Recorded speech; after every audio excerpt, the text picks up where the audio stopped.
There's a lot of space to be filled in the bottom half of this painting, so I really needed to find a quicker solution than going in with the pencils like I did in the top half. And a much quicker solution always when you've got to cover vast areas of a pastel surface is to use a softer pastel. So that's what I'm doing from now on. As I've become more familiar with this painting, familiar with the colours that we need, I've had a good look around and I've found some greens that are suitable for that base coat in the bottom half of the painting. And now that I've got that, that frees me up to be able to concentrate on the details and the finer aspects much more quickly.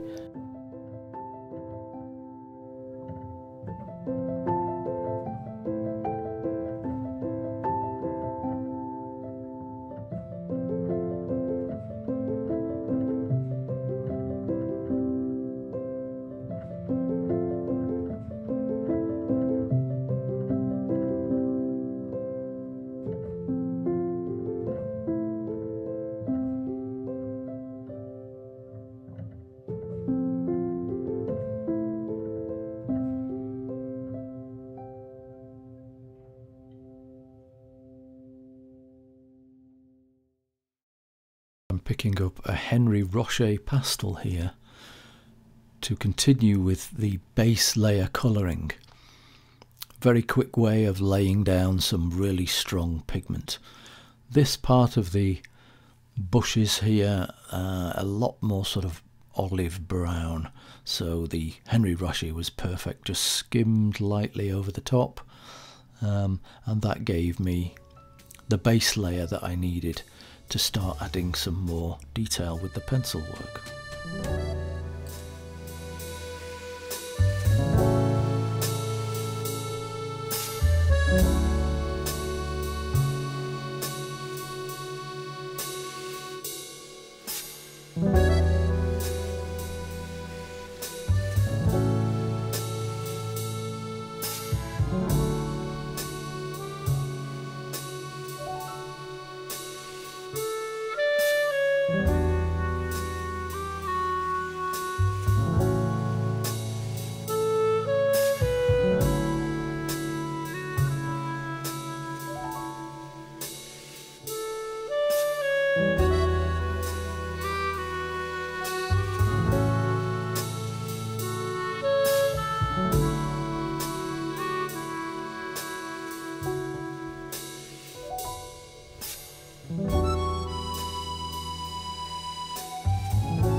Notice that these pencil strokes only work because of that base colour that lies underneath.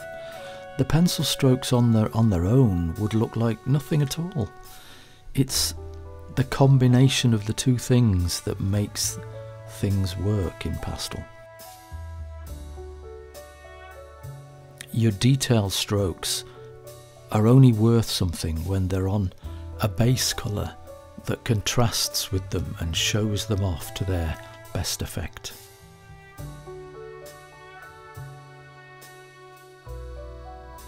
Remember what I said earlier about accent colours? I was just tinting it there with the orange Stabilo Carbothello. And now going in there to punch through with some shadow tone using the black Stabilo Carbothello. And then, as always, What comes next? Highlights. And I'm quite pleased with the way this bush is starting to take shape, so I've gone straight in with a very powerful little pastel stick. One, I think it's called an Artisti. I think it comes from Italy. Very nice little stick actually. I'm often asked about pastels, whether I have a favourite pastel and that sort of thing. Well, the thing about pastels is there's no such thing as a bad pastel. It's best just to collect loads and loads of pastels. Whenever you see a new brand, try them out. They're always useful for something. So my mainstay perhaps might be the Stabilo Carbothello pencil, the Henri Roche soft pastels, and maybe the Unison pastels. But actually I use everything I can lay my hands on. Sometimes you want a pastel to be very powerful and strong, but other times you want it to be very subtle. So a wide range of pastel materials is what I would advise. The only ones that I would say steer clear of are the ones that just leave too much dust on the surface.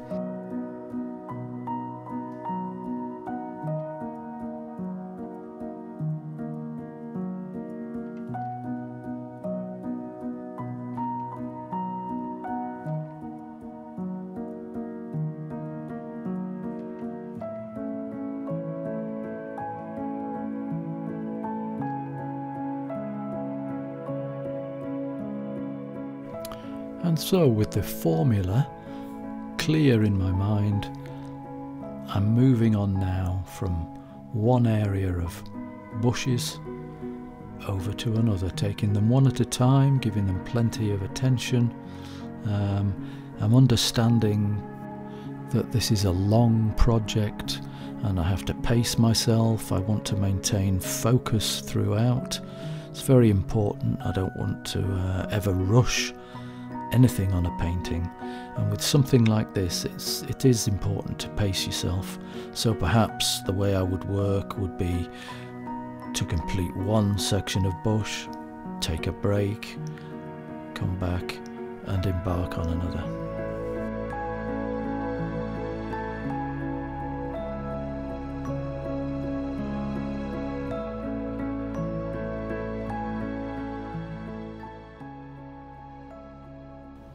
Notice here that I'm doing a little bit of drawing first before I apply that base layer. This particular bush here is more towards the foreground, so there's going to be a lot more drawing involved, a lot more detail.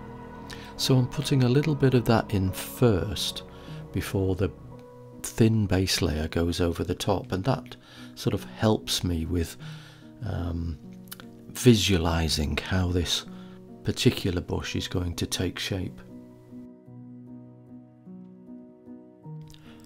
When what you're doing is very complicated, it helps to have a little bit of drawing underneath that base layer that you can still see. That will be a tremendous help as I then move on to put in more complex things like the lighting and the shadow.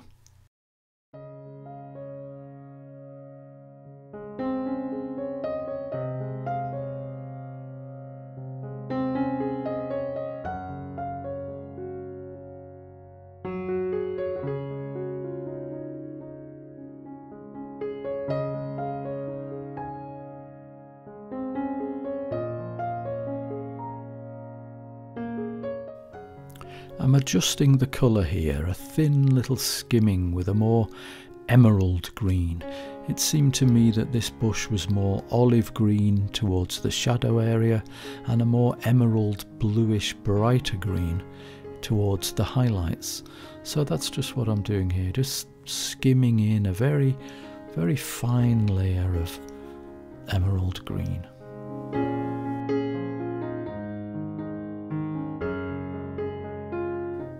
Because of course what's important is getting the right colours and tones before we apply our final details.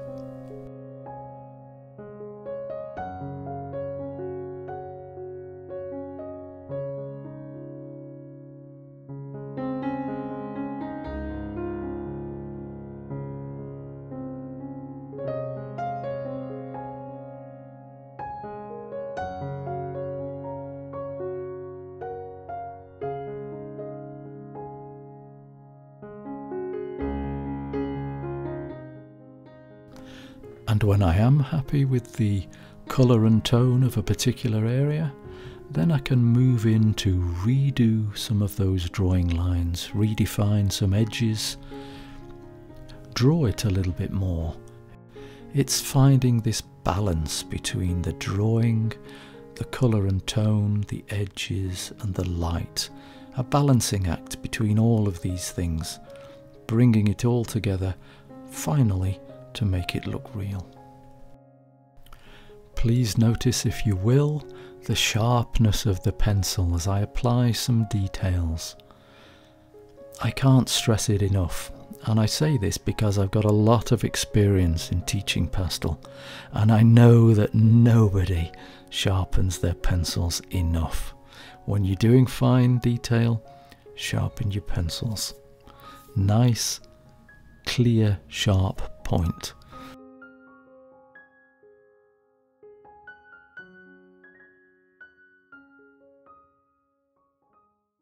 And of course it doesn't just apply to pencils. Look at how nicely sharpened that pastel stick is there. Sharpened away to a chisel edge, so I'm able to make a very fine, bright line with it.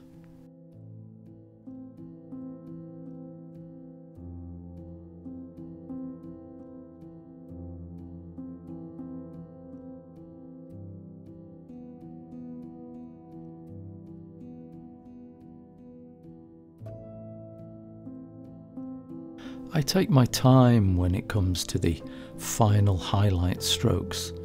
This is real-time footage, not speeded up, just exactly as I did it here.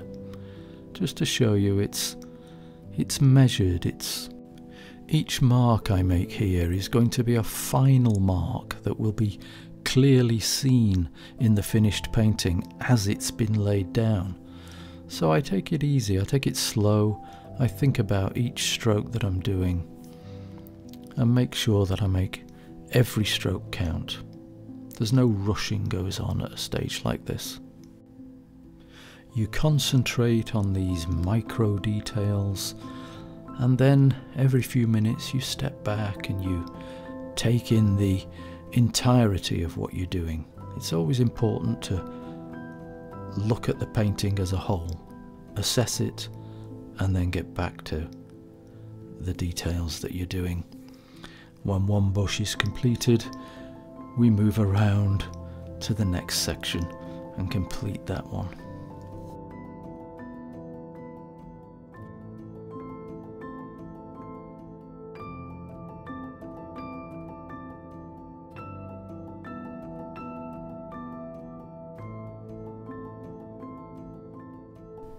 There's so much variety of foliage here, but it really has much the same approach to all of it. This one has longer strands of leaves, so it requires perhaps a little bit more drawing at the beginning, and then I'll go in the usual way of adding the colours and the tones on top, and then the shadows, and then the highlights.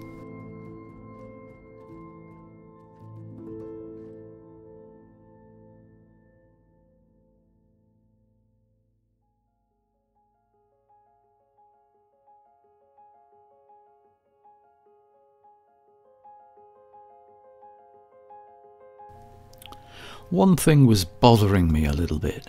It was that branch at the top right where the bird was perched. I didn't like the way it was too straight an angle. So here I am just sort of changing it, and notice once again why it's a good idea to do things very gently at first. I'm completely changing this branch now, and just, if you notice, I just put some more background colour over where the branch used to be in the top right there, and I'm arcing the branch down. I think the curved shape will be much more interesting, and then all I have to do is think of some interesting foliage to be around that branch, which will become a bit of a foreground feature. That was my idea, so that the eye can then go from the splendour and the detail of all these foreground features and then looking into the distance.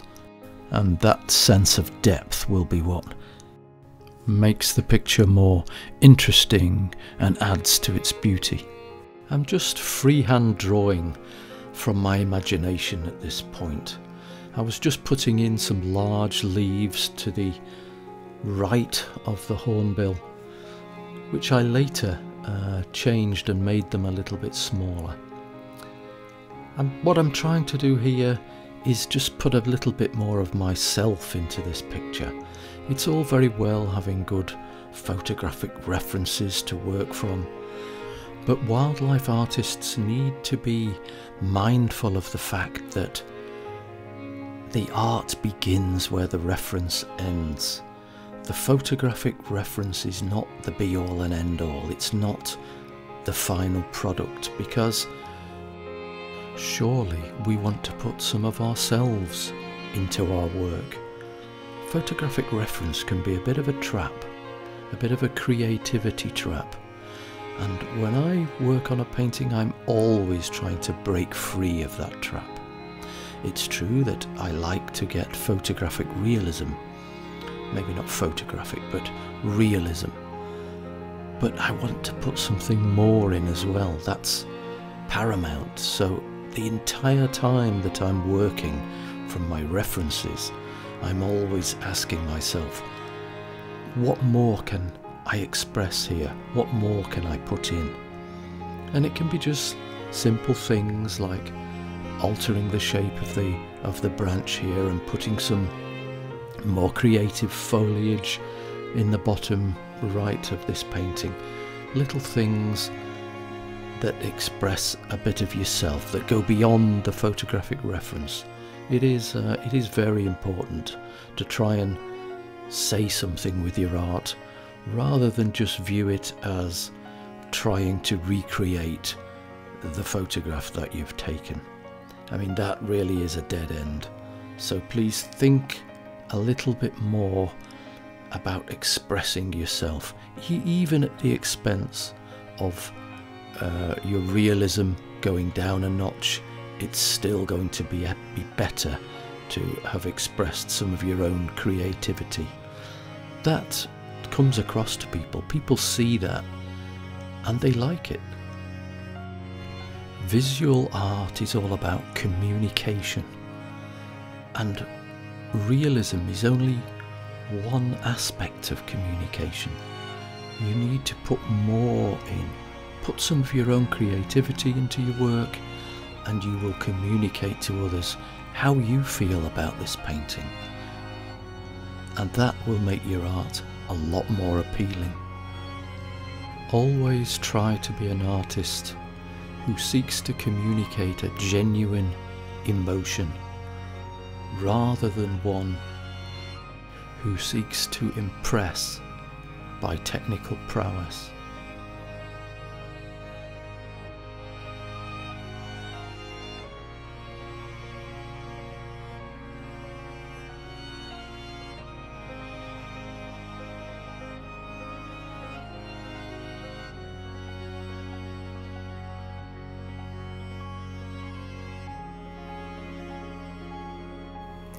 I'm just loosely sketching in the leaves here, just to see how it looks, and then I'll step back and assess it and decide whether I like it or not.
Yes, just here where I'm working, these are the new leaves. They're a little bit smaller.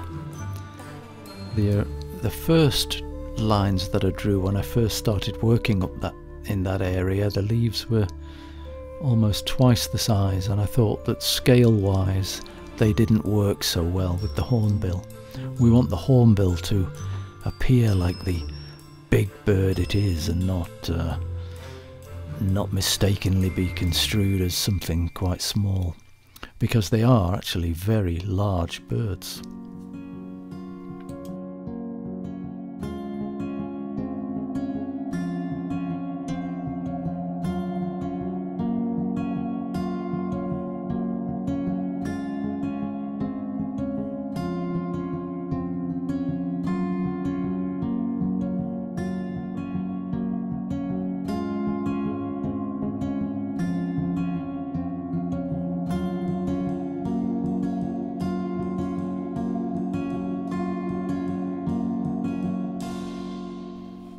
Notice here how I use my little finger just to bed in the pastel on the first layer there.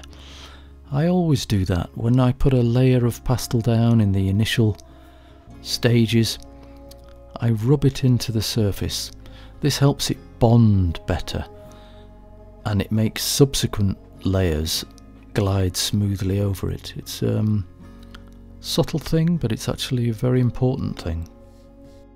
I do the same thing here on the branch. I'm using a Unison pastel just to put a very light layer. I can't tell you how gentle I apply Unison pastels. You only need the tiniest of feather-light strokes to leave a nice layer of pastel. And then I will always bed that layer in with my finger. That way it compacts and compresses the layer, which makes it then easier to add other layers with detail. It's the nature of the pastel matte surface. It's always better once you have a layer or maybe two light layers of pastel on the surface. Then things become a lot smoother and a lot nicer to work on.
There are many great hornbills in the tropical rainforest of Khao Sok National Park, which is in the centre of Thailand. And I spent quite a bit of time. It's one of the most beautiful places imaginable, really. And I spent quite a bit of time there searching and searching for great hornbills, because there are a lot of great hornbills there. But unfortunately, I didn't manage to see one. So this hornbill here, I actually had to photograph in a zoo and then put him into the picture. And this is the sort of thing that we have to do as wildlife artists. It's sometimes very difficult to actually find the animal that we're looking for in the right setting. So what I'm doing now is making him look like he belongs there, making the branch upon which he's sitting look like it belongs there. I'm just imagining the branch that has snapped off naturally. Everything has to fit into this scene like it belongs there.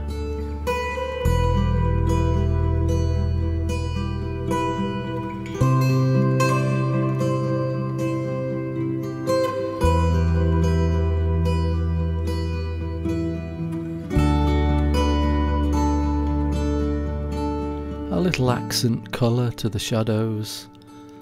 Rather than just choose a black or a dark grey, it's nice even in the shadow areas to think about colour. A little bit of the darker purpler tone goes a long way to making this branch look rich and strong and an object of beauty rather than something lifeless and boring. Treat colour like a cherished friend. Think of it often and value what it can bring to your life. Value what it brings to your work.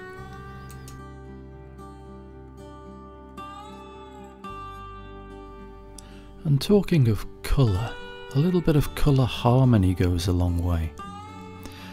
You might notice that the trees in the background here are basically the same colours as the ones that I'm using for this foreground branch.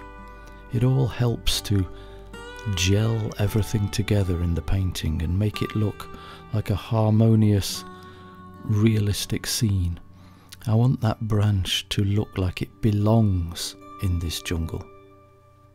Colour harmony is always in the forefront of my mind. Notice here that I'm matching some of the colours of the branch to match the bird feathers. Some of these reds you'll see that are in the feathers of the bird, because light is reflecting and bouncing off all surfaces. So I want these two surfaces to relate to each other.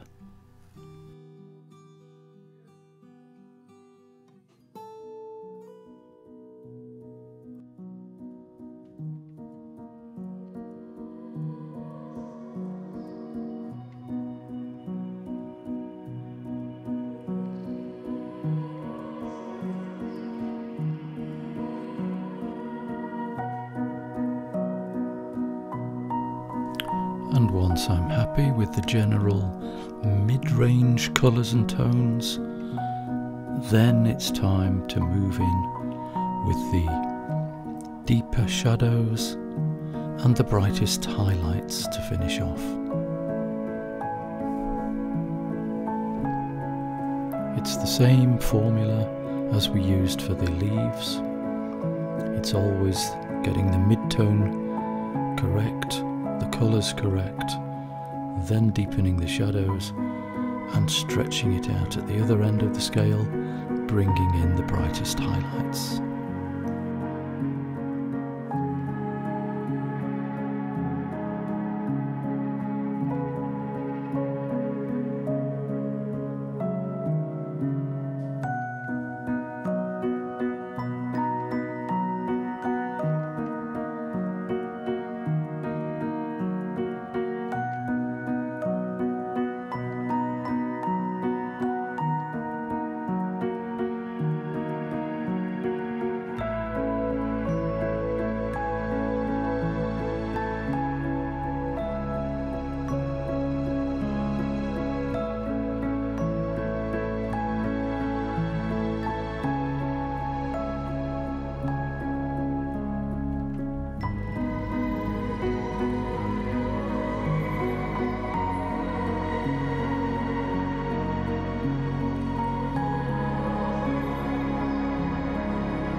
Those warmer accent colours going in.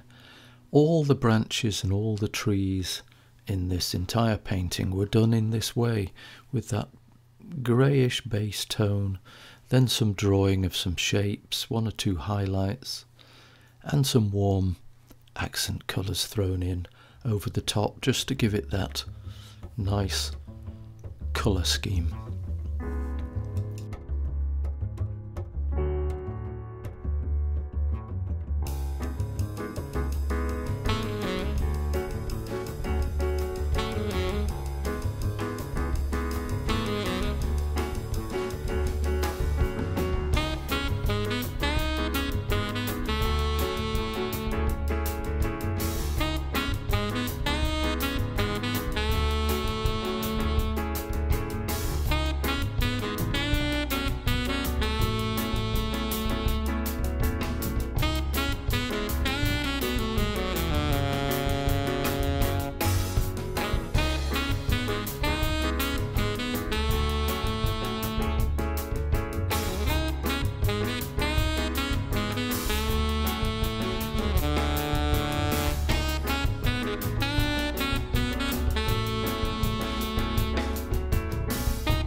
purpose of what I'm doing here is to just throw the background back a little bit. It's that atmosphere that I'm putting in, because let's not forget that there's depth between the foreground branch with the bird on and the jungle in the background. So not only did I need to get the greens right, but now I need to throw them back so that we can create that sense of distance.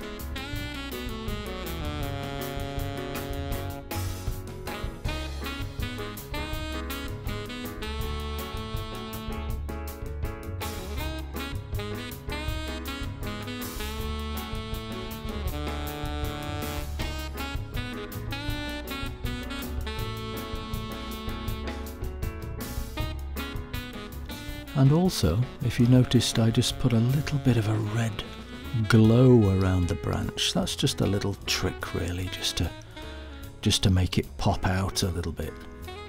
Just a fine wash of the red. Quite effective really.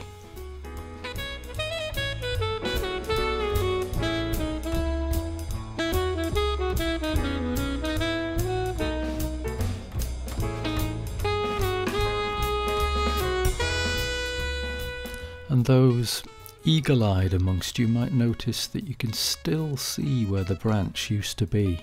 It used to be horizontal going across to the edge. And I'm just adding an extra layer of pastel just to get rid of all last traces of where the branch used to be. You can still see actually the leaf on the left, you can still see it there. But don't worry, I've got it. It'll be going soon.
A little more work on those leaves now.